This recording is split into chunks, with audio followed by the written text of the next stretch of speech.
again this morning.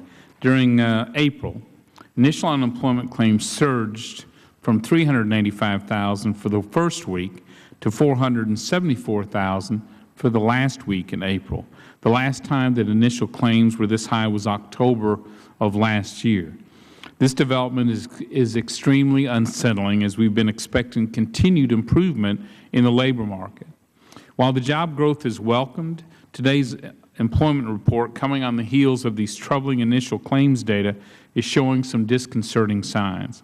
9% unemployment and a rise in the number of workers who recently lost their jobs are disappointing statistics. We need still faster private sector job creation, or otherwise millions of U.S. workers will languish in unemployment, whether they are counted as such or have dropped out of the labor force, and millions more will remain underemployed or live in fear of losing their jobs. The Economist recently asked the question, what's wrong with America's economy? In answering its question, the Economist pointed to America's public finances and its labor market. Moreover, the Economist stated the recent decline in the unemployment rate is misleading because it's the result of surprisingly small growth in the workforce as discouraged workers drop out.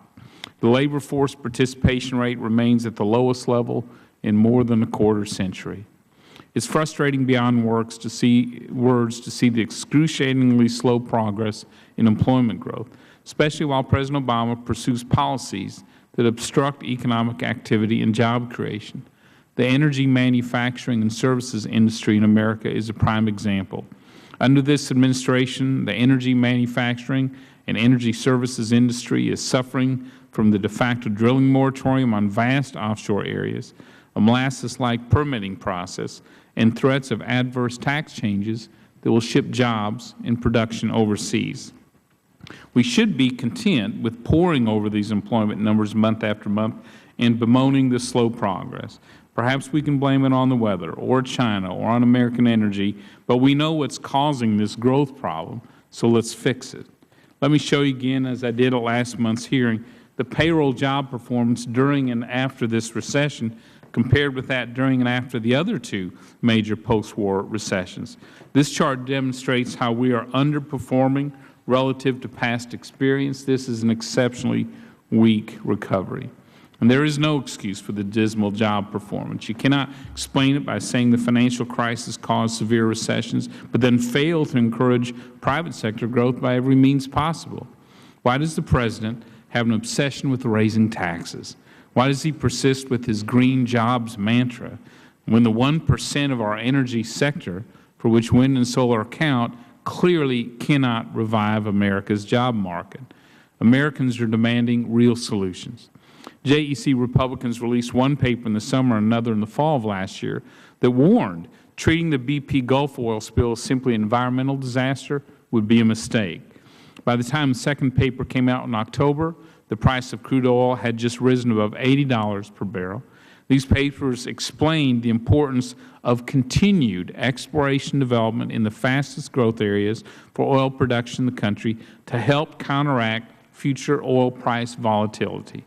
In 2010, the United States was the largest source of oil supply growth outside of OPEC on the strength of offshore production. But this year, the Energy Information Administration expects Federal Gulf of Mexico oil production to fall by 240,000 barrels each and every day. Energy consulting firm Wood Mackenzie estimates a drop of 375,000 barrels per day in 2011 oil production because new development wells could not be brought online. If those barrels are imported, how does that help stabilize oil prices? How does that help our economy? How does that help our job seekers? The price of oil is now $100 per barrel, while the average price of gasoline nationwide is just shy of $4 per gallon. The private sector is boosting labor productivity. First quarter productivity was up by 1.6%. However, businesses are also sitting on $2 trillion of cash that they won't invest because of regulatory uncertainty and fear of higher taxes and inflation. Therefore, businesses are not creating the jobs necessary to reemploy more people and increase the nation's output sufficiently to generate enough tax revenue to support those who are sick, retired, or remain unemployed. The annual rate of real GDP growth slowed to 1.8% in the first quarter. President Obama has put the Federal Reserve in a position where it feels compelled to hold the federal funds rate at zero and buy hundreds of billions of dollars worth of Treasury bonds. The Joint Economic Committee Republicans just released a paper on that subject as well, titled "Too Loose for Too Long." The Federal Reserve is taking a great risk with inflation that would not be necessary if the other levers of the private economy that the government can impact were set to go. Dr. Hall, I look forward to your testimony. Thank you. Congressman Cummings. Thank you very much, Mr. Chairman. I want to thank you for